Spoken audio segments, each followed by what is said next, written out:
That's something that like our brands are supposed to be trust marks, right? That's kind of like a marketing 101. B2B is a relationship based business.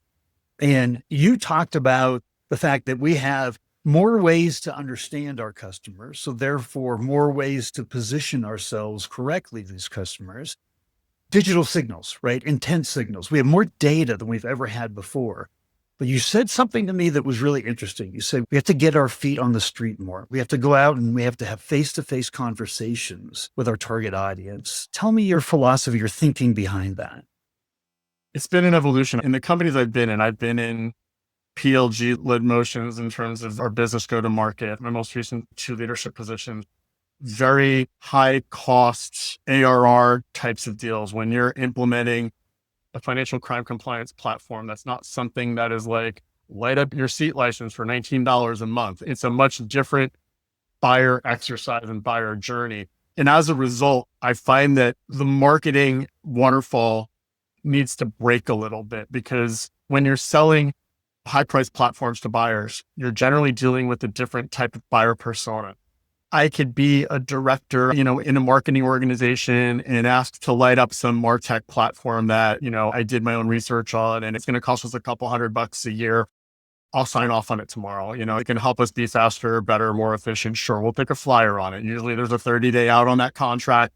No harm, no foul if it doesn't work. Getting back to the trust. Sometimes at a lower price point, trust isn't even all that important. If it says it can do something, I'll take a flyer on it if there's an easy out and it's not going to cost me a lot.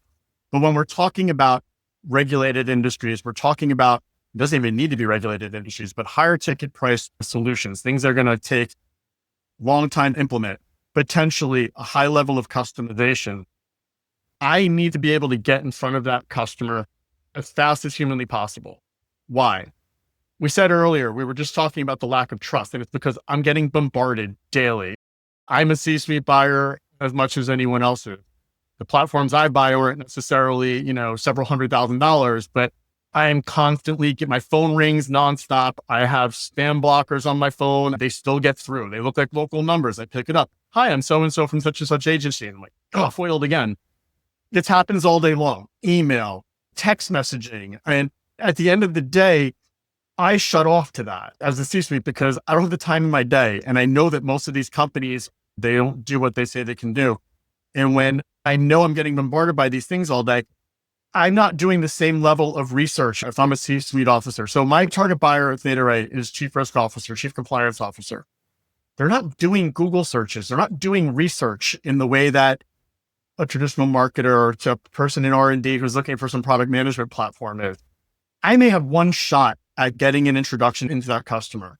So the typical buyer's journey of doing a whole bunch of research and doing, it used to be, I forget the research firm that said that most buyers will do 8 to 13 or 8 to 11 different touch points with the business before ever wanting to engage with them. In my world, that's no longer the case, because if I'm dealing with a C-suite, I got to get to that meeting immediately, because I know if I can get a meeting with that customer to do a demo, to talk technically about my product and why it's different than the rest of the BS bingo that we just discussed, I know that my success rates and my close rates will increase dramatically. And it's because you've got that one-on-one time. There was a component to that, getting out and targeting and having the one-on-one conversations. There was a learning component. And I want to frame it a little bit because we did this study and we talked to over 50 different B2B C-suite executives and asked them what their two greatest challenges to creating long-term sustainable growth were. And the second, we'll talk about number one in just a minute, but the second was a lack of deep understanding of the customer's voice. And so when you talked about getting out and feet on the street, face to face with the customer, there was a massive learning component that helped the entire buyer's journey from there. If you could explain that a little bit. It's interesting because one of the things we didn't just discuss before when we talked about the evolution of AI, I think something else has really laid an additional level of challenge when it comes to market positioning for a company. It's been this ease of use. AI is part of it, but it's even before AI. It was the introduction of the cloud and SaaS, where the buyer's journey before that, earlier on in my career when it was hardware and software, which was custom coded a little. There was more unique features. Product. My background as a marketer, early days was in product marketing, and product marketing early days was a very critical component of any marketing organization. I would argue product marketing has evolved, and I don't want to say that it's less important, but I think the function has changed. It's less around the technology. If I'm a hardware provider, I have to market this. I don't have another phone with me, but the specs of this and this look very different, and I would market them differently. It's speeds and feeds and bits and bytes, and it's, video clarity, camera pixelation, all of those things that I'm marketing to a customer.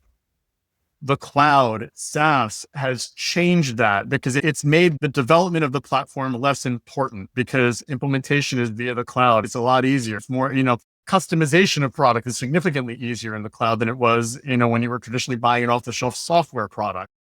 And so this is why it's incredibly important to get in front of that customer, not only to understand, and this gets a bit to discovery, because we need to understand what are the challenges that the customer is trying to overcome, because that is going to be more important than any individual capability that I'm going to claim on mine, which, circling right back 360, comes right back to probably the same specs, the same checklist that most of my other competitors are going to have. What is a business challenge? What is the value that my product brings? And what is the output that we expect to have delivered to them? And I don't think that we as leaders within businesses are doing enough discovery to understand more about the business that they're operating. What are the challenges that business is facing? And how can my product solve that need better, faster, more efficiently than my competitor?